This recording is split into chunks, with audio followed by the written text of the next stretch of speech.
자, 오늘 원래 이제 거기 학원에서 수업을 해야 되는데 우한 폐렴 때문에 상황이 이렇게 돼서 영상을 찍어서 여러분들이 집에서 볼 수 있도록 보고 공부해서 다음 주에 거기에 이어서 공부를 할 수 있도록 영상을 찍으려고 해요. 집에서 듣는다고 거의 대자로 누워서 듣지 말고 자, 일단은 여러분들한테 진도 나가기 전에 얘기하고 싶은 게 이게 지금 생명과학 특강 수업인데, 여러분 앞에 반 A반이 있고 뒤에 반 B반이 있죠. 근데 A반, B반이 약간의 속도 차이가 지금 나고 있어요. 진도 차이가 약간 나고 있는데 지금 뒤에 B반이 조금 더 빨라요. 그래서 일단은 A반 학생들 진도부터 다시 같이 시작을 할 거예요. 그렇게 많이 차이가 나지는 않는데 하면서 B반 학생들은 복습한다고 생각하고 보면 좋겠고, A반 학생들은 집중해서 잘 보도록 합시다. 알겠죠? 그죠? 자, 우선 154쪽에 면역 반응을 볼 거예요. 자, 먼저 면역 반응이 요겁니다. 우리가 배운 걸로는 일단 특이적 면역작용, 그리고 비특이적 면역작용 이렇게 두 가지가 있었고, 그 중에서 여러분 요거는 특이적 면역작용이 되겠죠. 그죠? 특이적이라는 표현이 뭐를 했어요? 그 녀석을 위해 타겟팅이라 그랬죠. 그죠? 타겟팅. 땅. 그죠? 자, 먼저 보겠습니다.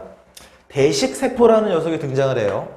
여기서 대식세포라는 녀석은 앞에서 얘기했던 그 식균작용을 일으키는 녀석입니다. 그럼 그 녀석이 우리 몸에 들어온 병원체를 집어삼켜서 세포 안에서, 자기 몸 안에서 소화를 시킵니다. 그럼 소화를 시키면 그 녀석의 알맞은, 그 녀석에 맞는 그 정보들, 즉 항원을요, 보조 T림프구라는 녀석한테 보여줘요. 야, 내가 이런 녀석을 잡았어 라는 거에 대한 정보를 보여주는 겁니다. 항원을 제시해 준다라고 얘기를 해요.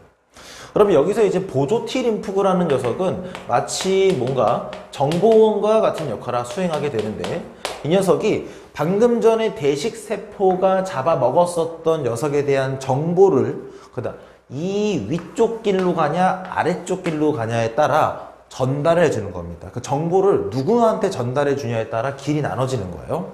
자, 먼저 위쪽으로 올라가게 되면 누굴 만나느냐? 세포 독성 T림프구라는 녀석을 만납니다. 이 녀석은 뭐라 그랬어요? 우리가 쉽게 얘기해서 막 킬러 T셀이다 이렇게 얘기를 했었죠. 그죠? 근데 이제 뭐 요 용어 자체가 중요한 게 아니고, 그러한 정보원이 세포 독성 T림프구한테 야, 내가 이런 녀석이 들어왔다라는 정보를 입수했어 라는 그 정보를 전달해 주는 거예요. 그러면 세포 독성 T림프구는 보조 T림프구한테서 받았던 그 정보를 기반으로 해서 감염된 세포나 암세포 같은 녀석들을 직접 죽이기 시작합니다. 이 녀석이 세포 독성 T림프구라는 이 세포 하나가 직접 어떤 녀석들을 죽이고 다니는 과정이기 때문에 우리는 위쪽으로 가는 이 면역 작용을 세포성 면역이라고 얘기를 하는 거예요. 세포가 직접 하는 거기 때문에. 무슨 말이 됐죠? 그 다음에 아래쪽으로 가는 건 뭐냐면요, 정보원이 이번에 누굴 만나냐? B림프구라는 녀석을 만납니다. B림프구는 쉽게 얘기해서 공장장이라고 생각하면 편할 것 같아요. 공장장. 그러면 그 공장장한테 뭘 의뢰하는 거냐면, 정보원이 이런 녀석이 내 몸 안에 들어왔었다. 그러면 이 내가 지금 주는 이 정보가 우리 몸에 침입하는 그 녀석에 대한 정보니 이 정보를 기반으로 해서 무기를 만들어 달라. 무기를 만들어 달라라는 거를 요청을 해요. 그러면 공장장은 알겠다. 일단 그 녀석에 대한 정보를 기억하는 기억세포를 만들고요. 그리고 나서 형질세포라는 공장에서 방금 전에 보조 T림프구한테서 받았던 그 항원에 대한 정보를 기반으로 항체라는 무기를 만들어서 우리 몸 혈액으로 뿌리기 시작해요. 그럼 우리 몸에 뿌려진 그 항체라는 무기가 아까 전에 우리 몸에 들어왔었던 병원체랑 만나게 되면 항원항체의 반응을 일으키면서 쉽게 얘기해서 수갑이 차이게 되는 겁니다. 그럼 더 이상 활동성이 굉장히 어떻게 돼요? 발목끼게 되는 거예요. 그러면 쉽게 우리 몸에서 제압을 할 수 있겠죠.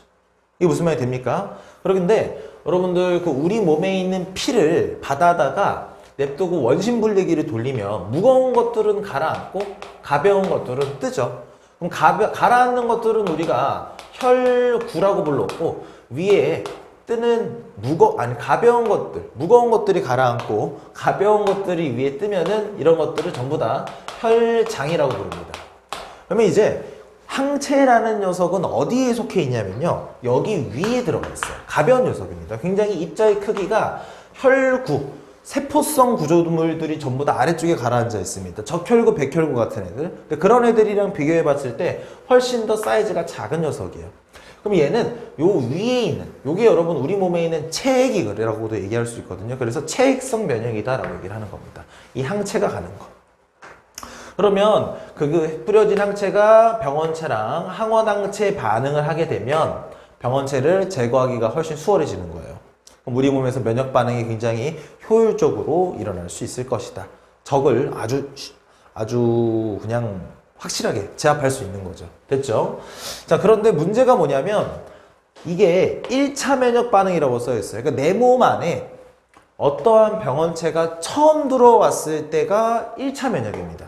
여기에서 여기까지 막 위로 가고 아래로 가고 이렇게 뿌려서 이렇게 된 거, 요 얘기까지는 1차예요. 내 몸 안에 처음 들어왔을 때. 근데 2차 면역 반응이라는 거는 똑같은 그 녀석이 내 몸 안에 또 들어오는 겁니다. 그럼 내 몸 안에 또 들어왔을 때는요, 아까랑은 좀 상황이 달라져요. 무슨 말이냐? 공장장이 굳이 보고를 받지 않아도 이미 그 녀석에 대한 정보를 나는 가지고 있죠. 기억세포가 있습니다. 그러면 그 정보를 담고 있는 기억세포가 재빠르게 또 다른 형질세포와 또 다른 기억세포로 분화를 하게 돼요. 분화를 합니다.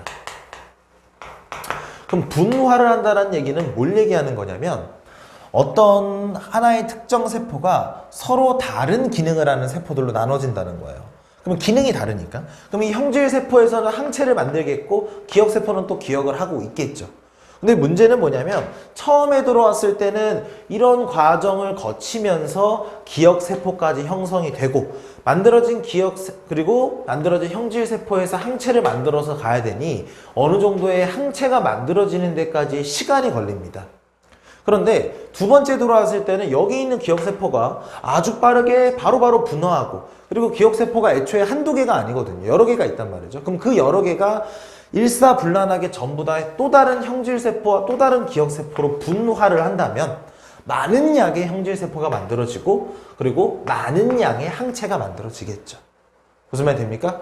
그러면 빠른 시간에 훨씬 더 많은 양의 항체가 만들어져서 훨씬 더 내 몸 안에 처음 그 녀석이 침입했을 1차 면역 반응 때보다 굉장히 빠른 속도로 대응할 수 있다는 얘기예요. 여기까지 무슨 말이 됐나? 자, 그럼 전반적으로 정리를 한번 해볼게요. 항원을 대식세포가 먹어. 그러면 그 녀석에 대한 정보, 즉 항체가 가서 붙을 수 있는 결합 부위인 항원을 보조 T림프구라는 정보원한테 보여줍니다. 이런 게 있었어. 그러면 보조 T림프구는 정보원으로서 우선 킬러, 세포독성 T림프구한테 가서 얘기를 해요. 야, 이런 애가 들어왔었다는데.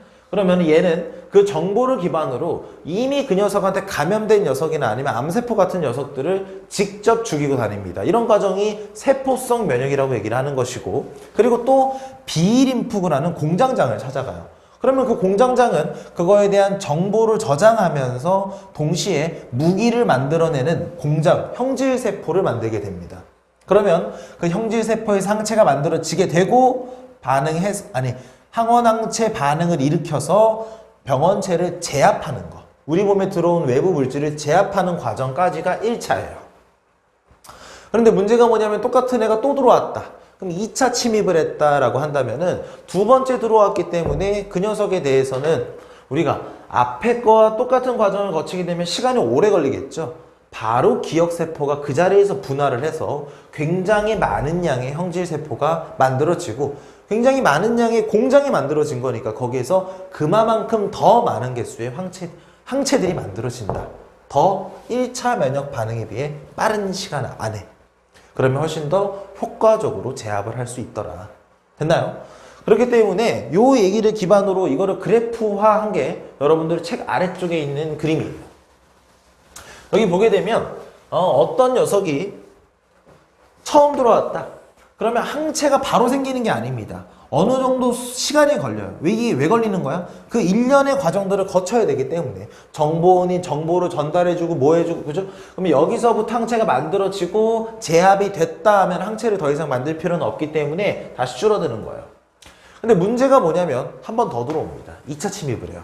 그러면 거의 들어옴과 동시에 굉장히 많은 양의 항체가 만들어지죠. 왜 그래요? 왜 첫 번째 들어왔을 때는 이런 그래프의 양상을 띠고 왜 두 번째 들어왔을 때는 이런 그래프의 양상을 띠는 거야. 단순히 1차 면역, 2차 면역이 아니라 왜 이런 차이를 보이게 되는 거지? 그렇지. 바로 기억세포의 유무의 차이라고 볼 수 있겠죠. 기억세포가 기본적으로 만들어진 게 원래 있었다면 이런 식의 면역이 나타나게 되는 거고 만약에 그게 아니라면 이렇게 되는 거예요. 근데 어떤 사람이 똑같은 녀석이 두 번 들어왔는데 또 그 모습이 이렇게 된대. 그럼 이 사람은 뭐가 잘못될 건가? 굳이 이게 안 만들어졌다라고 판단해 볼 수 있겠죠. 이거 무슨 말이 됐나요? 그러면 여러분들 지금 현재 마침 또 코로나 바이러스가 한창 기승을 부르고 있는 굉장히 우리를 두려움에 떨게 만들어주고 있는데 자 우리는 이런 거에 대해서 만약에 예방접종, 즉 백신이라는 게 원래 만들어져 있었다면 우리가 이렇게 영상을 선생님이 따로 찍고 공유하는 게 아니라 같이 앉아서 같이 수업했겠죠. 그죠? 그러면 얘는 도대체 어떤 기능을 수행해 주길래 우리가 저걸 맞으면 병에 안 걸리냐. 여러분들 이거는요. 백신이라는 거는 항원을 한번 넣어주는 거예요. 백신 안에는요. 항원이 들어있는 겁니다. 선생님 그러면 만약에 이 감기 바이러스면 감기 바이러스를 내 몸에다가 집어넣으면 내 몸이 감기 걸리는 거 아니에요? 맞지. 근데 그냥 넣으면 감기에 걸리는데 그 바이러스를 약화시켜서 넣었다면 그 바이러스를 저기 벽에다가 묶어놓고 막 두들겨 패가지고 죽으면 안 돼. 죽기 전까지. 해가지고 애가 골골거리고 있게 만든 다음에 그때 내 몸 안에 집어넣어 줬다면 내 몸에서는 그 녀석을 쉽게 제압할 수 있겠죠. 그리고 그 제압하는 과정에서 내 몸에는 분명히 기억세포가 만들어졌을 것이고 됐나요? 그런데 내가 그냥 백신 맞고 나서 예방접종하고 나서 한 달, 두 달 지난 다음에 우연치 않게 똑같은 감기 바이러스 쌩쌩한 녀석이 내 몸 안에 탁 들어오는 거야. 딱 들어와서 야 너의 몸을 내가 감기로 걸리게 만들겠어 하고 딱 들어왔는데 아잉 기억세포가 있네.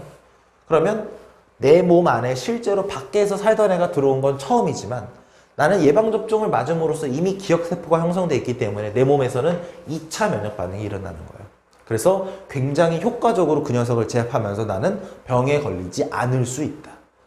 무슨 말이 됩니까? 그런데 여러분들 그 예방접종할 때 얘기 많이 들어봤겠지만 내 몸이 건강할 때 예방접종을 맞아야 됩니다. 왜 그러냐면 내 몸이 건강한 상태가 아니면 아무리 약화시켰다고 하는 녀석일지라도 병원체를 약화시킨 상태라고 할지라도 내 몸이 지금 약하고 열나고 아픈 상태면 이런 녀석이 들어와서 오히려 내 몸을 이길 수가 있어요. 그럼 나는 병에 걸려버리겠지. 그럼 큰일 나는 거예요. 근데 이제 뭐 얘기 듣기로는 지금 현재 코로나 바이러스에 대한 백신이 뭐 어디서 개발이 됐다라고 하지만 그거는 이제 임상실험이라는 과정을 거쳐야 되기 때문에 지금 당장 우리가 쓸 수 있는 단계가 아니라고 얘기를 합니다. 그리고 어찌됐거나 우리는 예방을 목적으로, 그죠? 손 깨끗이 씻고 마스크 잘 끼고. 알겠죠? 그죠? 자, 그 다음에 여러분들 요 오른쪽 페이지 155쪽에 아래쪽에 나와 있는 녀석이 바로 뭐냐면 에이즈에 대한 설명이 나옵니다. 그러니까 이제 면역력을 낮추는 질환인데요. 그게 에이즈 바이러스가 어떤 역할을 해주냐면 공격해요. 누구를 공격하냐? 바로 우리가 아까 전에 봤던 그림에서 이 보조 T림프라는 녀석을 공격합니다. 얘를 죽여버려요. 그럼 어떻게 되겠어요? 이 뒤의 과정이 마비되겠죠. 즉 우리 몸의 면역력이 완전하게 저하되게 되는 겁니다. 그래서 에이즈 바이러스가 내 몸 안에서 잠복기를 거치고 나서 활동을 하기 시작하게 되면 이 녀석을 죽이는 짓을 하기 때문에 내 몸은 면역력이 굉장히 뚝 떨어진다.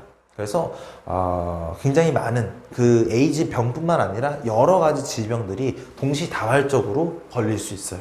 알겠죠? 그죠? 그래서 그런 거에 대한 설명이 나와 있는 겁니다. 자, 그리고 나서 넘어가면은 이제 혈액형이라는 게 나옵니다. 혈액형. 자, 혈액형 같은 경우는 갑자기 뜬금없이 우리 몸에 들어온 병균을 죽인다 이런 거 배우다가 왜 이걸 배우냐?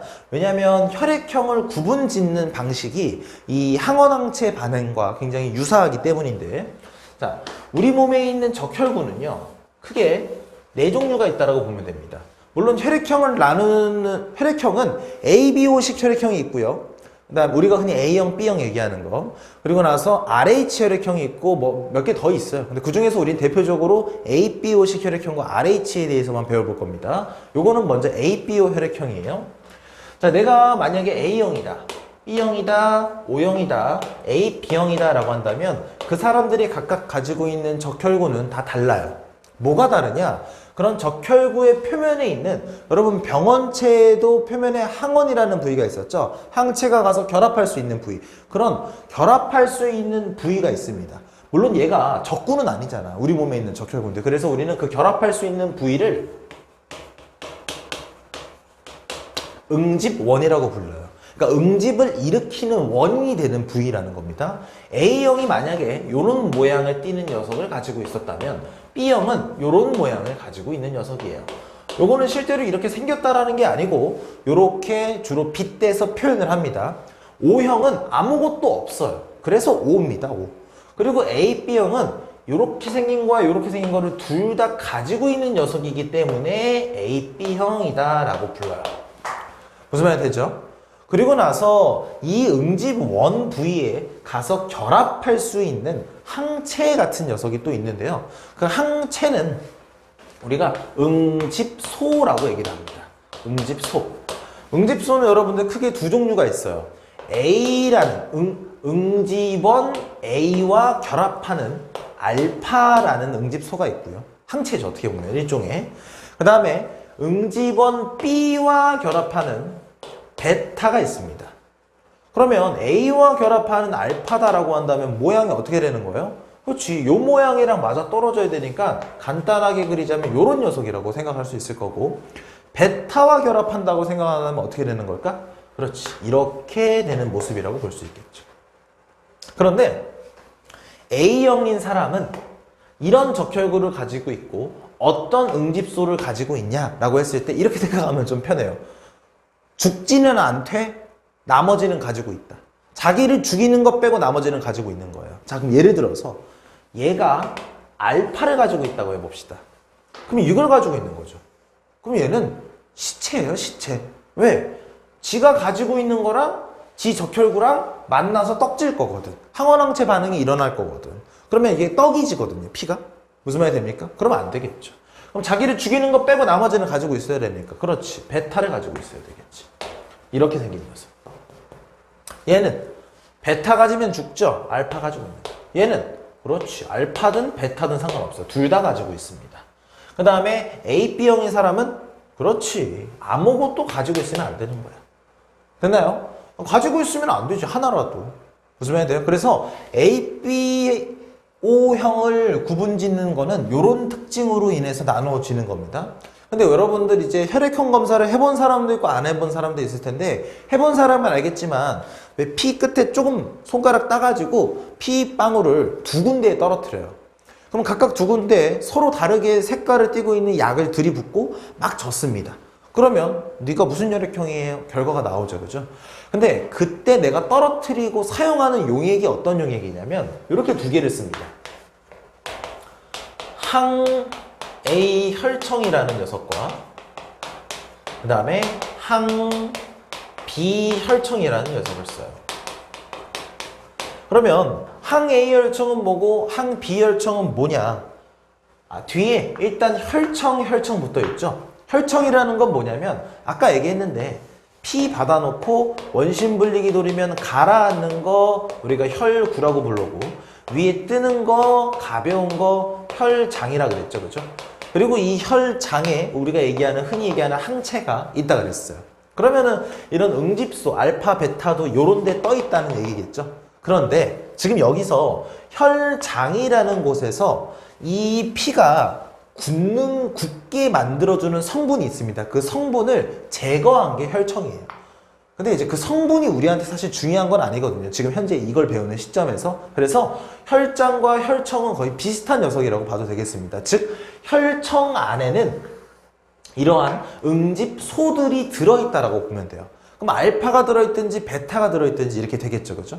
그럼 도대체 어떤 녀석에 알파가 들어있고 어떤 녀석에 베타가 들어있냐. 자, A형에 대항한다라는 겁니다. A형에 맞서 싸우는 거예요. B형에 맞서 싸우는 겁니다. A형에 맞서 싸우기 위한 응집소, 알파예요, 베타예요? 베타가 어떻게 얘한테 맞서 싸워, 그죠? 알파가 얘한테 맞서 싸우는 거지, 그죠? 그렇기 때문에 항 A혈청 안에는 알파 응집소가 들어있는 거고요. 항 B혈청 안에는 베타 응집소가 들어있는 상황입니다. 무슨 말이 됐나요? 자, 그럼 이렇게 해봅시다. 요런 종이가 하나 있어요. 요런 종이가 하나 있어요. 여기에다가 왼쪽에는 뭘 떨어뜨렸냐? 항 A혈청을 떨어뜨렸고 오른쪽에는 항 B혈청을 떨어뜨렸어요. 그럼 항 A혈청 안에는 알파가 들어있다는 얘기고 항 B혈청 안에는 베타 응집소가 들어있다는 얘기죠. 그죠? 각각의 구역에 P를 한 방울씩 떨어뜨립니다. 그랬더니 이쪽에서는 응집 반응이 일어나고 응집 반응이 일어나면 이렇게 약간 점박이처럼 이렇게 피가 아주 쪼만하게 뭉쳐요. 여기는 응집 반응이 일어나지 않았습니다. 그럼 피가 이렇게 퍼져 있어요. 이렇게 됐어요. 뭐 왼쪽은 뭉쳤네? 그러면 내 몸 속에 있는 적혈구는 뭐예요? 응집원 A를 가졌다라는 거지. 그러니까 얘랑 만나서 굳었겠지. 이건 안 굳었죠. 그럼 B는 없다는 거지. 나 무슨 형이야? 그렇지, A형이지. 만약에 오른쪽만 굳었다면 B형인 거지. 둘 다 굳었다면 A, B형. 둘 다 안 굳었다면 O형 이렇게 되는 거예요. 선생님 무슨 형인 것 같아요? 당연히 O형이죠. 왜? 이러한 가장 좋은 성품. 자, 아무튼. 자, 그래서 이렇게 혈액형을 구분하는 방법으로 이런 녀석을 씁니다. 여러분, 이거는 혈액형을 구분짓는 문제에서 기본적으로 꼭 물어보는 조건이에요. 그냥 얘기해주면 재미없잖아. 그게 뭐가 문제야. 그죠? 그래서 이렇게 활용해서 해야 되기 때문에 이거 헷갈리면 여러분 끝이에요. 끝. 알겠죠? 그죠? 자, 그 다음에 이제 다루게 되는 게 그 밑에 나와 있는 수혈 관계입니다. 수혈. 여러분, 수혈은 당연히 같은 혈액형끼리는 관계가 없어요. 생각을 해봅시다. B형 사람한테 B형 사람이 피를 줬어요. 그러면 B형 몸으로 요렇게 생긴 적혈구와 요런 응집소가 들어오는 거죠. 근데 이거는 맨날 지 몸에 있던 거고 이것도 지 몸에 있던 거니까 아무 문제가 생기지 않아요. 즉 같은 혈액형끼리는 다량 수혈이 가능합니다. 다량을 넣어줄 수 있어요. 그런데 우리가 여러분 어릴 때 초등학교 다닐 때 이런 얘기 들어봤죠? 너 혈액형 O형이야? 너 나중에 나 다치면 나한테 수혈해줘야 돼? 마치 뭔가 O형은 항상 피를 나눠줘야 하는 뭔가 아낌없이 주는 나무 같은 이미지가 박혀 있었어요. 근데 그게 틀린 말은 아닙니다. 맞는 얘기예요. 근데 그게 왜 그러냐면 자, 이런 생각을 한번 해봐야 돼요. 선생님, 그러면 O형인 사람인 피를 A, B형한테 줘도 괜찮은 건가요? 네, 조금은 괜찮아요. 잠시만. 조금은 괜찮아. 에이, 말도 안 되는 소리 하지 마요. 왜? O형의 피를 얘한테 넣어준다고 하면은 당연히 얘가 들어가는 과정에서는 문제가 안 생겨요. 왜? 얘가 들어갔다라고 해서 A, B형이 응집소를 가지고 있는 게 아니기 때문에 A, B형의 응집소가 얘한테 달라붙지는 않겠죠. 그런데 O형이 가지고 있는 응집소도 피를 넣어준다는 건 같이 들어간다는 거예요. 이걸 아까 전에 이렇게 해서 뭐 나눴다는데 그게 나눠지기 전 한 상태가 그냥 피니까. 그럼 얘가 들어가면서 얘가 얘하고 응집 반응을 해버리잖아요. 맞아요. 맞죠. 그렇기 때문에 조금만 넣어도 된다는 거예요. 자, 이렇게 생각하면 조금 편한데 A, B형의 혈관으로 우와 들어가서 O형의 적혈구와 알파와 베타가 들어간다고 한다면 얘는 들어가서 아무 반응도 일으키지 않아요. O형 거는 그냥 가겠죠. 그죠? 그런데 알파, 베타가 들어가면 A, B형의 적혈구와 만났을 때 달라붙어요. 맞아요. 달라붙어요. 근데 달라붙고 나면 그냥 흘러가는 겁니다. 피는 계속 피 혈관에서 흐르고 있으니까 붙으면 가요. 붙어도 가. 계속 간다고. 그렇기 때문에 엉겨붙어서 굉장히 큰 덩어리, 피떡이라는 게 만들어지지는 않습니다. 그러니까 혈관이 막히거나 문제가 생기는 거는 굉장히 많은 양의 응집소가 들어갔을 때의 얘기라는 거예요. 그렇기 때문에 소량은 괜찮다는 겁니다. 그럼 반대 상황을 생각해 봅시다. 만약에 A, B형의 피를 얘한테 넣어주는 상황이라고 생각해 본다면 여기가 들어가죠. 근데 이 적혈구에는요, 이 응집소들이 달라붙는 응집원이라는 부위가 한두 개가 있는 게 아니에요. 그러면 A, B형이라는 적혈구가 O형의 피로 들어가자마자 딱 입장하자마자 그 주변에 알파, 베타가 다 들러붙는 겁니다. 그럼 어마어마한 피떡이 막 들어오자마자 형성이 되는 거예요. 무슨 말이 됐어요? 그렇기 때문에 여기서 이쪽은 안 돼요. 즉, 얘들아, 이거를 이렇게 생각하면 좀 편합니다. 우선순위를 두는 거예요. 첫 번째, 넣어주는 사람입니다. 넣어주는 사람 입장에서 나의 피를 넣어줄 때 내 피가, 알겠죠? 그죠? 내 피에 있는 응집원이 개 몸에 들어갔을 때 문제가 생길까 안 생길까를 생각하는 게 먼저예요. 내가 가지고 있는 O형의 적혈구가 개 몸에 들어갔을 때 문제가 생길까? 안 생기네. 일로 들어가도 안 생기네. 일로 들어가도 안 생기네. 왜? 결합 부위가 없으니까. 됐나요? 그리고 두 번째 고민해야 되는 게 내가 가지고 있는 응집소가 개 몸으로 들어갔을 때 문제가 생길까? 근데 사실상 그거는 같은 혈액형이 아닌 이상 다른 혈액형들한테 넣어줄 때는 문제가 생길 수밖에 없죠. 그렇지 않습니까? 근데 이것도 만약에 문제가 생기지 않는다. 그러면 이 두 개가 전부 다 오케이면 다량 수혈을 해도 돼요. 많이 넣어도 되는 거야. 근데 그런 경우는 뭐밖에 없어? 그렇지. 같은 혈액형일 때까지밖에 없어요. 근데 만약에 같은 내가 가지고 있는 응집원을 넣어줬을 때 문제는 안 생겨. 괜찮아. 그런데 우선순위에서 두 번째 거는 문제가 생긴다? 근데 첫 번째 거는 일단 문제가 안 생겨. 얘는 문제가 생기는데 내가 가지고 있는 응집소가 들어갔을 때 문제가 생겨. 근데 이럴 때는 소량 수혈은 돼요. 조금은 된다라는 거야. 그렇기 때문에 여러분들 잘 봐요. O형의 적혈구는 결합 부위가 없죠. 얘가 얘한테 들어갔다 그래서 얘가 얘한테 갔다, 얘가 얘한테 갔다 그래서 얘가 내가 가지고 있는 응집원을 O형의 적혈구를 넣어준다라 그래서 다 문제가 되는 건 없어요. O형은 무슨 말이 됩니까? 그래서 넣어줘도 괜찮은 거야. 다만 응집소도 너무 많은 양이 들어가게 되면 얘가 일로 들어가고 얘가 일로 들어가고 얘가 일로 들어가고 이런 식으로 되게 되면 많이 들어갔을 때는 진짜 응집 반응이 심하게 일어날 수 있기 때문에 문제가 된다. 그래서 소량이다. 무슨 말이 됩니까? 이해됐어요? 그래서 여러분들 밑에 있는 그림을 잘 보면 알겠지만 O형인 사람은 모든 혈액형 다 줄 수 있고요. 요것도 됩니다. A형인 사람을 얘한테 넣어주는 거예요. 그러면 얘가 얘한테 들어갔다고 해서 문제 생길 거 없죠. 응집원이 일단 오케이인 거야. 문제가 안 생겨. 됐죠? 그런데 얘 베타가 들어가면 얘랑 만나긴 하겠지. 근데 그거는 문제가 생기는 건 맞아. 그래서 조금만 넣어줘야 된다는 거야. 됐죠? 그죠? 그래서 B형도 얘한테 넣어줄 수 있긴 하다. 그래서 여러분들 이거 수혈 관계에서 다량 수혈이냐 소량 수혈이냐 확실하게 체크해둬야 됩니다. 알겠죠? 그죠? 필요한 사람은 꼭 적어놔요. 그 다음에 이제 ABO식 혈액형을 한 거고, 그 다음에 우리가 하게 되는 그 혈액형이 RH 혈액형입니다. RH. RH 혈액형. RH 혈액형은 크게 RH 플러스인 사람과 RH 마이너스인 사람 이렇게 두 사람이 있어요. 뭐 얘기 많이 들어본 사람들은 알겠지만 RH 마이너스 사람이 이제 전 세계적으로 굉장히 희귀하다 그러죠. 그죠? 그렇기 때문에 RH 마이너스인 사람이 RH 플러스인 사람의 피를 수혈받으면 안 되니까 수혈을 적극적으로 좀 권장하는 게 있다 그래요. 자, 일단 뭐 그런 거 빼고 RH 플러스인 혈액형은요, 응집원이 그러니까 결합해서 나와서 달라붙을 수 있는 부위가 있는 혈액형입니다. 그러니까 적혈구의 표면에 뭐가 있는 거예요. 얘는 없어요. 근데 그러면 이제 응집소는요? 응집소 하면 우리가 항체 같은 녀석이라 그랬죠? 얘는 있으니까 없어요.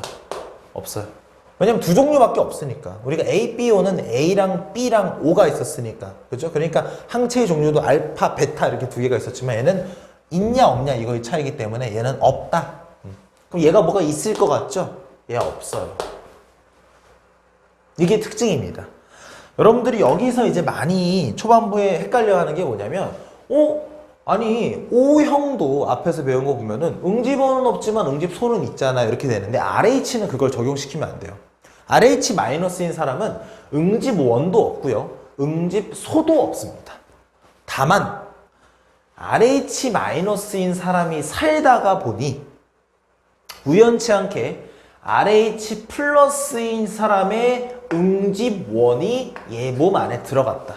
즉, 얘 몸이 얘한테 노출당했다 라고 한다면, 얘가 내 몸 안에 들어온 적이 있다 한다면, 지금 RH- 사람의 몸 입장에서는 지금까지 살면서 RH의 응집원에 대해서 본 적이 없죠. 그럼 얘가 들어오면 얘 몸 입장에서는 얘가 어떤 거야? 적군인 거야. 처음 본 녀석인 적군인 거야. 그럼 거기에 맞는 항체를 만드는 거예요. 그게 응집소.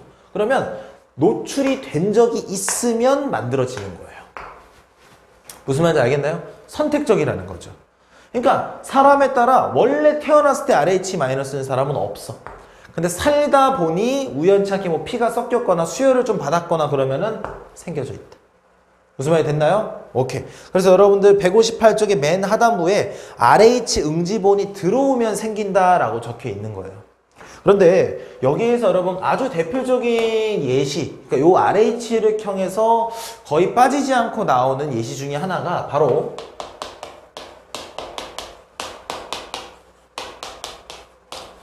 저가세포증이라는 병이 있습니다. 저가세포증.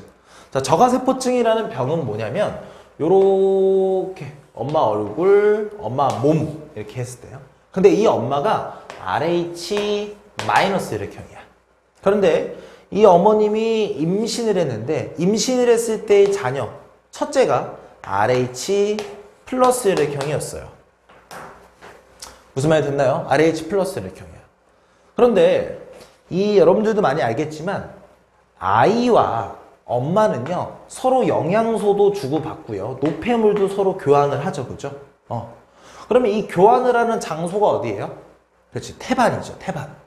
근데 여러분 태반을 여러분들 중학교 때 배운 적이 분명히 있긴 했는데 태반을 여러분 꼭 제대로 기억해야 되는 건 엄마의 혈액과 아이의 혈액이 서로 직접 해서 섞이는 게 아니에요. 경계막을 두고 엄마 피에 있는 성분만 넘어가고 아이의 피에 있는 성분이 넘어오는 겁니다. 적혈구가 넘어가는 게 아니에요. 그럼 다시 얘기하면 알갱이가 큰 건 못 지나가. 적혈구는 얘들아 하나의 세포잖아. 거기에 단백질 하나만 있겠니? 얼마나 많은 양의 단백질들이 있는 거야. 탄수화물, 지방 얼마나 많은 물질들이 있겠어. 그렇기 때문에 그 큰 세포는 못 지나가요. 여긴 못 지나가. 하지만 기타 작은 성분들은 지나가. 즉 얘들아 항체는 왔다 갔다 할 수 있는 거야. 어떻게 보면. 맞죠? 그죠? 왜 항체는 크기가 작잖아. 위에 혈장에 떠 있었고. 그죠? 자, 그런 상태에서 첫째를 출산을 해요. 정상적으로. 근데 첫째를 출산을 했을 때 여러분 출혈이 생기죠. 그런 출혈이 생기는 과정에서 아이의 피가 엄마한테 노출됩니다. 무슨 말이냐? RH의 적혈구가 엄마의 몸 쪽으로 노출이 되는 거예요. 그럼 엄마의 몸 입장에서는 RH의 응집원을 본 적이 있나요? 본 적이 없죠. 그렇기 때문에 이건 이 녀석을 적군으로 인식해서 RH에 대한 응집소, 즉 항체를 만들어 버립니다. 그럼 첫째는 일단 정상적으로 태어나요. 첫째는 정상적으로 태어났는데 엄마의 몸속에는 RH에 대한 응집소가 있는 상황이 되는 거예요. 무슨 말이 됐나요? 근데 이 녀석이 항체의 크기가 크다고 작다고? 엄청나게 작아요. 그런데 문제는 둘째 아이를 임신했을 때 그 아이도 RH+혈액형이라면 태반을 통해서 이 크기가 작은 응집소, RH 응집소가 태반을 통해 아이한테 넘어갑니다. 그러면 아이 몸에 있는 적혈구와 응집 반응을 하겠죠. 그러면 얘 몸에 문제가 생기면서 아이가 유산되게 되는 그런 병이 바로 저가세포증이에요. 그래서 첫째를 낳을 때는 문제가 생기지 않지만 항체가 생기고 난 이후에 둘째가 생길 때에는 그 항체가 태반을 통과해서 아이로 넘어가면서 생기는 병, 바로 저가세포증이다. 그래서 이런 경우에는요, 첫째를 출산하고 둘째를 가지고 싶다면 둘째를 가지기 이전에 내가 가지고 있는 그런 혈액이 있죠. 그 혈액에 대해서 조사를 하고 항체가 만들어졌는지 안 만들어졌는지, 그럼 만들어졌다면 거기에 대한 어떤 치료를 받고 그 다음에 둘째를 가져야 정상적으로 임신을 하고 출산을 할 수 있다라고 얘기를 합니다. 여기까지 이해됐나요? 자, 그렇게 되면은 요 수혈 파트까지 마무리가 되게 된 거예요. 어렵나요? 그래서 쭉쭉 넘어가면 여러분들 이제 드디어 대단원 하나가 마무리됐고 4단원 유전을 앞두고 있습니다. 자, 유전 같은 경우에는 굉장히 모의고사 혹은 내신에서도 1등급을 단락짓는 파트의 문제들이 여기서 나와요. 하지만 여러분들이 좀 알아줘야 될 거는 유전의 이 파트에서 나오는 개념을 여러분들이 완벽하게 숙지를 했다고 해서 문제를 다 맞을 수 있냐? 그게 아닙니다. 그렇기 때문에 킬러 문항들이라고 얘기하는 거예요. 그러니까 여러분들이 지식적으로 알고 있는 거는 당연한 거고요. 그리고 그런 유전 파트에서 등장하는 그런 다양한 문제의 유형들, 이런 유형들에 대해서 접근하는 시간, 내가 이걸 풀어내는 시간을 단축시키고 정확도를 올릴수록 나는 고득점에 다가갈 수 있는 거고, 그래야 1등급을 받을 수 있는 겁니다. 사실 여러분들 우리 이제 유전 파트 진도를 나가게 될 거예요. 뭐 페이지는 178쪽부터 나가겠죠. 하지만 이 내용은 기본입니다, 여러분들. 여기서 헷갈리고 있으면 절대 그 뒤에서 문제를 잘 풀 수가 없어요. 알겠죠? 그렇죠? 이런 거 잘 기억해 주시고 잠깐만 영상 끊었다가 이어서 178쪽부터 진도 나가도록 할게요.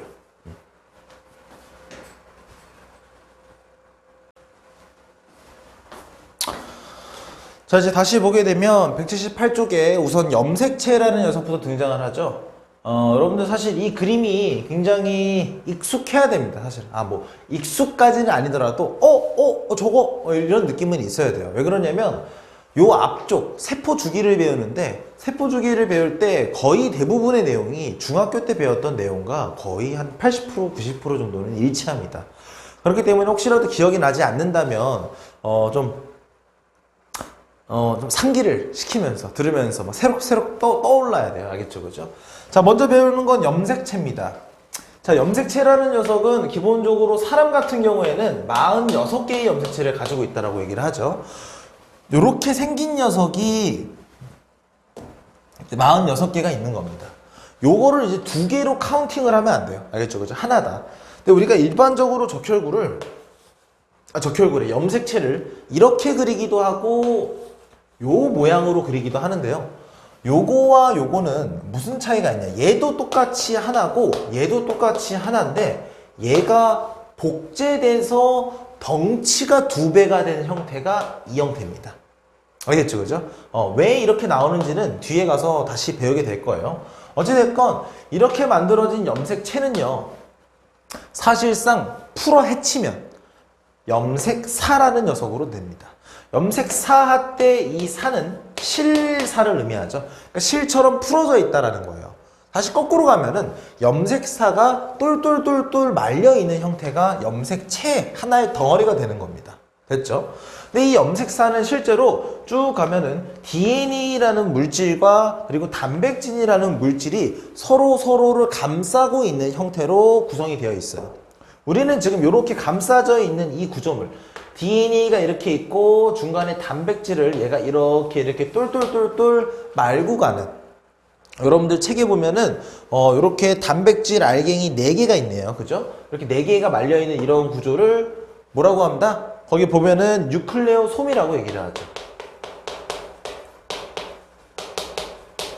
그리고 뉴클레오솜은 그러면 여기 있는 요 DNA 더하기 여기 있는 단백질이라고 여기 써 있는데 고등학교니까 그냥 단백질이 아니라 히스톤 단백질이라고 얘기를 합니다. 아까 제가 히스톤 단백질. 요 2개가 서로 똘똘똘 꼬인 게 뉴클레오솜이다. 즉 염색사를 더 풀어 헤치면 거기 안에는 뉴클레오솜이 있고, 그리고 그 중에 단백질 빼면 나머지 DNA를 풀어 헤쳤을 때 그 안에 여러분들 유전자라는 녀석이 나오게 된다. 통합과학을 배웠던 친구는 기억하겠지만 여기에 유전자가 뭐 ATGC, 아데닌, 티민, 구아닌, 사이토시라는 염기 서열로서 표현이 되어 있죠. 무슨 말 됐나요? 자, 그럼 여기서 이거 포인트 하나만 좀 잡고 갑시다. 자, 실처럼 풀어져 있는 염색사가 똘똘똘똘 뭉쳐져서 하나의 염색체가 됐어요. 그러면 여러분들은 이렇게 있을 때와 이렇게 있을 때의 장단점을 얘기를 해보자면, 내가 유전자, 즉 어떠한 유전 정보를 찾아보고 열어보는 데 있어서는 염색사의 형태가 편할까요? 염색체의 형태가 편할까요? 여기가 훨씬 더 편한 거예요. 왜? 당연히 풀어 헤쳐져 있으니까. 여러분들이 어떤 책을 보려고 하는데 그 책이 박스에 쌓여서 테이프로 둘둘둘 말아가지고 거대한 박스에 탁 봉인이 돼 있습니다. 그럼 여러분들 거기에 있는 것도 박스 열어서 또 그 안에 있는 박스 열어서 내가 원하는 책 찾아서 책 펴. 그럼 내가 원하는 정보를 찾는데 훨씬 더 비효율을 죽인 거예요. 그럼 내가 평소에 그 정보를 쓸 때, 거기 적혀 있는 정보를 계속해서 필요로 할 때는 염색사의 형태로 가지고 있는 게 좋은 겁니다. 그러면 염색체의 형태는 언제 좋아요? 운반할 때 좋아요. 운반. 옮길 때 좋습니다. 쉽게 얘기해서 여러분들이 집에 있는 양말 있죠, 그죠? 뭐 양말이 예를 들어서 200켤레가 있어요. 근데 200켤레를 딱 켤레대로 이렇게 묶어서 뭐 흰색, 흰색, 회색, 검은색 뭐 이런 식으로 나눈 게 아니라 그냥 한 짝씩 그냥 여기에 지금 200켤레가 있는 거야. 그럼 딱 지금 그 상태에서 절반으로 딱딱 나눠야 돼. 그럼 200켤레니까 양말 짝이 400짝이 나오겠죠, 그죠? 그럼 400짝을 딱 반반 200으로 나눠야 돼. 자, 제한 시간은 선생님이 20초를 줄 거예요. 그러면 여러분들은 정말 딱딱 200개씩 나눌 수 있을까요? 정말 오차 없이? 현실적으로 힘들다는 겁니다. 오차가 발생하기가 크다는 거예요. 즉, 내가 정확하게 반반을 나누기 위해서는 나누기 이전에 풀어 헤쳐져 있는 것들을 다시 이 묶어진 형태로서 바꿔줘야 된다는 겁니다. 무슨 말이 됐나요? 그렇게 되면 우리가 운반을 할 일이 있나? 그거가 우리가 뒤에서 배우는 세포 분열이라는 걸 할 때, 세포 분열을 할 때는 염색체로 운반시켜줘야 되거든요. 그럴 때는 이러한 형태가 좋다. 즉, 세포 분열을 할 때 염색체라는 녀석을 우리가 볼 수 있는 것이고, 지금 세포 분열을 하고 있지 않은 상태다라고 한다면 항상 염색사의 형태로 존재하고 있는 거예요. 이거 무슨 말이 됐죠, 그죠? 자, 그리고 나서 다음 거 한번 봐보겠습니다. 염색체는요, 여기서 나오는 용어가 일단 기본적으로 상동염색체가 나옵니다. 상동염색체라고 얘기를 하면은, 자, 상동, 모양이 동일한 염색체예요. 우리가 이걸 그냥 설명하면 크기와 모양이 비슷한 한 쌍의 염색체를 상동염색체라고 얘기를 합니다. 근데 이 상동염색체는요, 이렇게 해도 많이 써요. 쉽게 얘기해서 크기와 모양이 비슷한 이 녀석들. 얘네들은 크기와 모양이 비슷하죠. 지금 염색체 두 개거든요. 얘 하나, 얘 하나. 얘네 둘은 상동염색체 관계예요. 그러니까 관계를 표현할 때도 쓰는 거예요. 반대로 왼쪽에 있는 애는 오른쪽에 있는 애의 상동염색체다. 이렇게 얘기해도 괜찮습니다. 여기서의 상동염색체는 지금 지칭하는 단어로 쓴 건데 뭐 어찌됐건 상동염색체는 이렇게 한 쌍을 얘기하는 겁니다. 아까 전에 사람이 총 46개의 염색체를 가지고 있다고 얘기를 했죠, 그죠? 그럼 사람은 총 요렇게 한 쌍이라고 얘기를 했을 때 23쌍의 상동 염색체를 가지고 있어요. 그럼 한 쌍당 2개씩 들어가는 거니까 총 46개가 되는 게 맞죠. 무슨 말이 됐나요?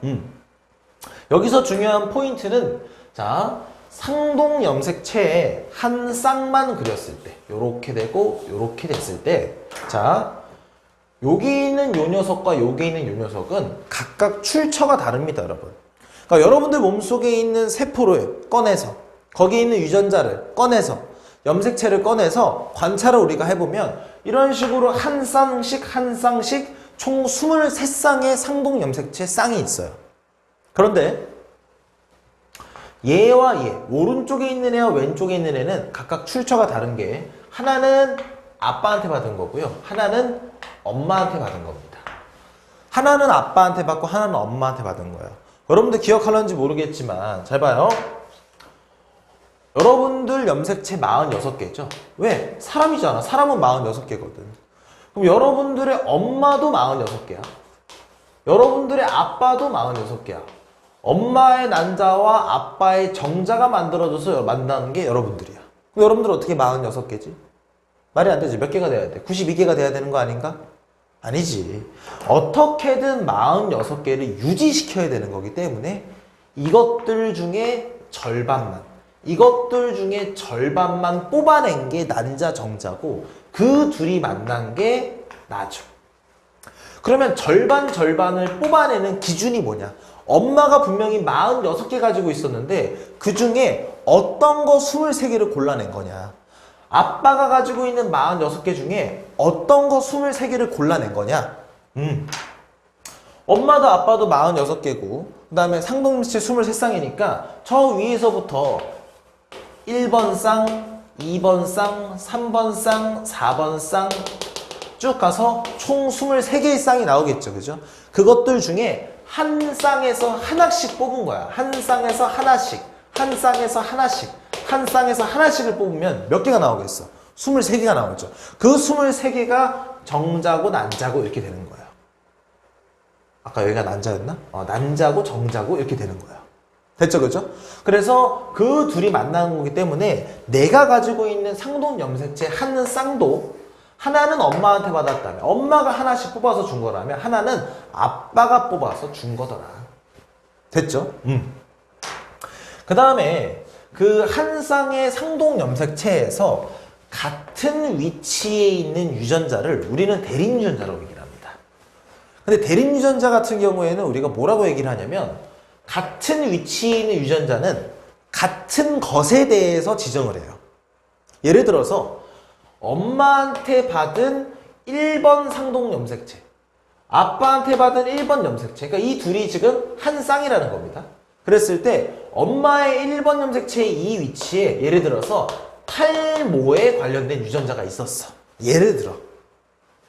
그리고 아빠한테 받은 유전자도 요쪽에 똑같이 대립 유전자이기 때문에 동일하게 탈모에 대한 내용이 여기 적혀 있다는 겁니다. 아니 그럼 탈모 걸리는 거예요? 무조건? 탈모 유전자 있으니까 탈모가 걸려라 하는 유전자가 있고요. 탈모가 걸리지 말아라 하는 유전자가 있다라고 생각하면 편해요. 물론 이거는 이제 공부하기 쉽게 생각하기 위한 생각입니다. 자, 만약에 엄마가 나한테 준 게 탈모 걸려라 라는 걸 줬어요. 만약에 아빠가 나한테 탈모 걸려라 그럼 난 탈모인 겁니다. 그런데 만약에 두 분 다 아닌 걸 줬으면 아닌 거고 내가 한 명한테는 탈모가 있는 걸 받고 탈모가 없는 걸 받았다면 나는 탈모일 수도 있고 아닐 수도 있어요. 근데 만약에 내가 여기서 탈모가 아니었다고 칩시다. 이 두 개가 만난 결과 난 탈모가 아니었어요. 나의 상동염색체의 대립 유전자에 엄마한테 받은 거에는 탈모 있는 거, 아빠한테 받은 거에는 탈모 없는 거여서 난 탈모 없었어. 근데 내 아들은 탈모네. 왜 그럴까? 여러분들이 이걸 줬기 때문이다 라고 해석할 수 있죠. 자식한테. 왜? 상동염색체 중에 하나만 주는 거기 때문에. 이거 무슨 말인지 이해했죠? 그죠? 그래서 여기도 보면 알겠지만 상동염색체 이렇게 되는 거고요. 여긴 염색 분체라고 얘기하는데 이거는 여러분들 뒤에 체세포 분열을 할 때 얘기를 다시 할게요. 그리고 얘네 둘이 상동, 얘네 둘이 상동이에요. 그러면 같은 위치에 있는 유전자를 우리가 대립 유전자라고 얘기를 하는데 똑같이 털색이면 털색에 관한 유전자가 적혀 있습니다. 다만 거기에 해당하는 내용은 다를 수 있어요. 얘는 검은색을 원하고 얘는 검은색. 얘는 검은색인데 얘는 갈색을 원하는 유전자를 가지고 있죠. 그럼 똑같은 거면 얘는 검은색이겠지. 이렇게 가지고 있는 애는. 얘는 검은색과 갈색 중에 누가 우성이고 누가 열성인지를 이제 따져야 되겠죠. 무슨 말이 됩니까? 네. 그러면 염색체에 관한 내용이 이런 거고. 자, 뒷장으로 넘어가면 핵형, 핵상이라는 게 나옵니다. 여러분 여기서 내가 뒷장으로 넘어가는 거 PPT를 뒷장으로 넘긴다라는 거예요. 여러분들 책을 뒷장으로 넘깁니다. 여러분 핵형, 핵상은 179쪽에 나와 있어요. 자, 핵형은 핵의 형태입니다. 핵 안에 있는 염색체들이 지금 현재 어떠한 형태로 지금 있습니까? 라는 걸 지금 물어보는 거예요. 이거 무슨 말이 되나? 그러면 핵형은 뭘 얘기하는 거냐면 이게 생각하면 제일 편해요. 핵형 분석 사진. 이 사진을 찍으면 핵형을 알 수 있겠죠. 그 사진이 이 사진이에요. 알겠죠? 그렇죠? 핵형은 이걸 분석할 수 있는 겁니다. 그럼 핵형이라는 거는 염색체의 개수가 지금 네가 가진 게 총 몇 개고, 그죠? 그리고 여러분 그거 알죠? 남자 같은 경우에는, 그러니까 남자든 여자든 총 44개는 공통으로 가지고 있는데, 그죠? 마지막 2개가 XY 염색체를 하나하나 가지고 있으면 남자고, XX만, X 염색체만 2개 가지고 있으면 여자죠. 그죠? 그래서 맨 끝을 보는 거야. 맨 끝을 봤을 때, 여기가 아니구나. 미안. 여기를 봤을 때 어떤 걸 가지고 있냐는지를 보면은 성별도 파악할 수 있겠죠. 무슨 말이 됩니까? 그 다음에 여기서 이제 한 발 더 나아가면, 물론 뒤에 가서 나오지만, 자, 돌연변이가 생길 수 있어요. 만약에. 돌연변이. 근데 돌연변이는요, 생기는 종류가 크게 2가지가 있는데, 첫 번째는 유전자 돌연변이가 있습니다.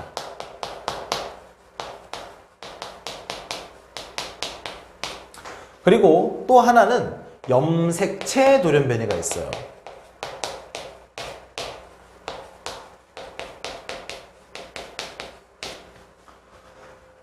아래에 있는 말은 좀 쉽죠, 그죠? 염색체가 이렇게 생겼는데 예를 들어서 이 아랫부분이 잘려 나간 거야.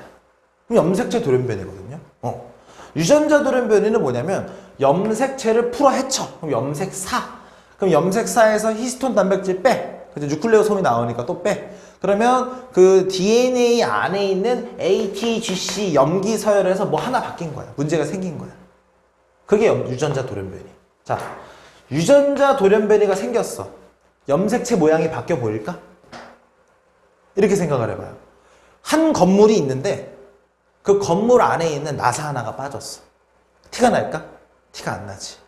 유전자 돌연변이는 생겨도 염색체의 구조가 변하지는 않기 때문에 핵형 분석을 통해서는 알아낼 수가 없어요. 티가 안 나는 거야. 하지만 염색체 돌연변이는 이 아래쪽 부분이 그냥 아예 잘려 나가버린다는 거야. 이 부분이. 혹은 이게 이어 붙어져서 더 길어지기도 해요. 다른 쪽에 있는 게 이어 붙어가지고. 그럼 이렇게 되면 확 티가 나겠지.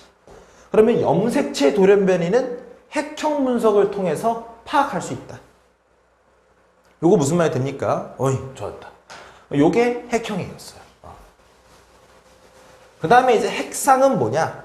우리가 이제 핵상이라고 얘기하면 일반적으로 EN이냐 N이냐 이걸 많이 얘기합니다. EN이냐 N이냐. 요거는 약간 여러분들 그 해석을 좀 해야 되는데, EN은 2개의 염색체가 한 쌍을 이루고 있다. N은 앞에 1이 생략된 거예요. 하나의 염색체가 한 쌍을 이루고 있다. 즉 쌍이 없다. 그럼 3에는 그렇지, 3개의 염색체가 한 쌍을 이루고 있다. 아까 사람은 몇 개의 염색체가 상동염색체 한 쌍이에요? 그렇지, 2개죠. 2개. 그럼 2개, 46개 가지고 있는데 2개씩이니까 총 23쌍이 나왔었잖아. 맞죠? 그죠? 그럼 사람은 2개가 한 쌍을 이루고 있는 EN인 거야. 무슨 말이 됐나요? 그러면 아까 얘기했듯이 정자, 난자는 상동염색체 쌍 중에 하나만 뽑아간 거죠. 여기에서 이 반쪽만 뽑아간 거 아니야. 그럼 얘네들끼리 가면은 얘네는 쌍이 있어요, 없어요? 이 쌍끼리 찢어낸 거 아니야. 그럼 이제 쌍이 없지. 얘 혼자 있는 거지. 그런 건 N이 되는 거야. 정자는 N인 거야. 난자도 N이고 생식세포는 N인 거예요. 이거 무슨 말이 됐나요? 자, 그래서 우리가 일반적으로 어떤 식으로 많이 정리하면, 자, 사람 같은 경우는 이 N은 46이다 이렇게 얘기를 해요. 이게 무슨 말이냐? 2개의 염색체가 한 쌍을 이루고 있고 그 녀석은 총 46개의 염색체를 가지고 있어. 이거 여러분 집에서 연습해야 돼요. 자, 다시 한번 해볼게. 이 N은 10이야. 2개의 염색체가 한 쌍을 이루고 있고 총 염색체는 지금 10개가 있다는 거야. 그럼 몇 쌍이 있는 거야? 5쌍 있는 거지. 예를 들어서 3에는 3, 3개의 염색체가 한 쌍을 이루고 있고 총 염색체는 3개다. 그럼 한 쌍이 있겠네. 맞죠? 그죠? 그럼 요거 지우고 일단 정자 해볼까? 정자는 어떻게 된다? n은 23이지. 그죠? n 23 무슨 뜻이에요? 하나의 염색체가 한 쌍을 쌍이 없고 총 염색체의 수는 23개다. 요거 이해됐나요? 그러면은 이런 식으로 좀 많이 물어보거든요. 좀 이거 봐봐요. 예를 들어서 2에는 뭐 10이 있어. 아까 적었던 거. 그럼 2개의 염색체가 한 쌍이고 총 개수가 10개죠. 요 맨 위에 있는 거랑 맨 아래에 있는 거랑 핵상은 같다. 맞아요? 네, 맞아요. 핵상은 요거 얘기하는 거기 때문에. 알겠죠? 그죠? 그럼 얘는 어떻게 적으면 될까? 그렇지. 크기와 모양이 비슷한 염색체가 하나, 2개가 한 쌍을 이루고 있죠. 그죠? 그래서 2N은 총 염색체 몇 개야? 8개. 2N은 8. 이렇게 볼 수 있다는 거예요. 이거 무슨 말이 됐어요? 오케이. 자, 그리고 나면은 이제 이어서 요게 이제 사람의 염색체입니다. 사람의 염색체는 아까 남자, 여자 할 때 살짝 하긴 했지만 다시 한번 정확하게 정리를 해볼게요. 자, 사람은 기본적으로 46개의 염색체를 가지고 있습니다. 핵상은 2N이에요. 그래서 2N은 46. 즉 사람은 2개가 한 쌍을 이루고 있고 염색체가. 즉 상동 염색체가 2개가 한 쌍씩 묶이는 거예요. 그리고 총 46개가 있다. 근데 그게 남자냐 여자냐가 조금 차이가 있는데 남자도 마찬가지로 2N이고 여자도 그냥 2N이죠. 정상적인 체세포는. 그런데 남자의 2N은요 이렇게 적어요. 44개가 있고 그리고 X 염색체와 Y가 있다. 이렇게 적은 거는 X, Y를 가지고 있다는 걸 보여주는 걸 강조하기 위함입니다. 그럼 이렇게 써 있는 걸 보면 우리가 남자라는 걸 굳이 안 써도 알 수 있는 거예요. 여자는 44개가 있고 X 염색체를 2개 가지고 있는 거예요. 여기 보면 X 2개 가졌죠. 그죠? 얘는 여자 거, 얘는 남자 거가 되는 거예요. X, Y이기 때문에. 무슨 말이 됐나요? 그럼 다시 이제 이런 거 봐봅시다. 남자와 여자가 같은 염색체를 44개는 가지고 있는데 나머지가 달라지네. 그러면 요거는 공통으로 가지고 있고 요거는 차이가 나는 거죠. 맞아요? 그러면은 이 차이가 나는 거가 X, Y를 가지면 남자가 되는 거고 XX를 가지면 여자가 되는 거. 즉 성별을 정해주는 염색체라 그래서 요 녀석들을 성염색체라고 불러요. 얘는 뭐라고 하냐면은 남자 여자 상관없이 그냥 다 공통으로 가지고 있는 거. 얘는 상염색체라고 얘기를 하죠. 이거 무슨 말이 됐죠, 그죠? 그리고 만약에 정자가 만들어졌다라고 한다면 어떻게 적어볼까? 남자가 정자를 만들었어. 그러면 2개, 아까 상동염색체 한 쌍이 있는 것들 중에 하나씩 떼가는 거였죠. 하나씩 떼가. 그럼 이제 더 이상 짝이 없잖아. 왜 짝끼리 분리됐는데 짝이 어딨어? 그러면은 N은 23이에요. 근데 N은 23이라고 적지 말고 N은 22라고 한다면 얘네 둘 중에 하나가 넘어오는 거야. 무슨 말인지 말이죠. 그죠? 얘네 둘 중에 하나가. 그럼 X가 들어올 수도 있고 22 더하기 Y가 들어올 수도 있고. 그럼 Y가 들어간 애가 난자와 안 나면 난자는 무조건 X가 들어갈 수밖에 없잖아. 선택지가 없잖아요. 그죠?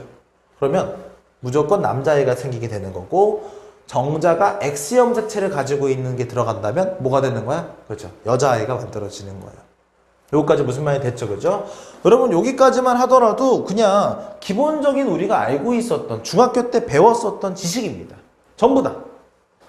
그래서 여러분 179쪽까지 나와 있는 내용 그리고 뒤에 넘어가면은 염색 180쪽에 염색 분체의 형성과 분리 이렇게 나와 있는데 그거는 우리가 체세포 분열할 때 할 거거든요. 왜냐면 여러분들이 다음 주에 학원에 오게 되면 이제 그때부터 우리가 세포 분열에 대해서 배워볼 거예요.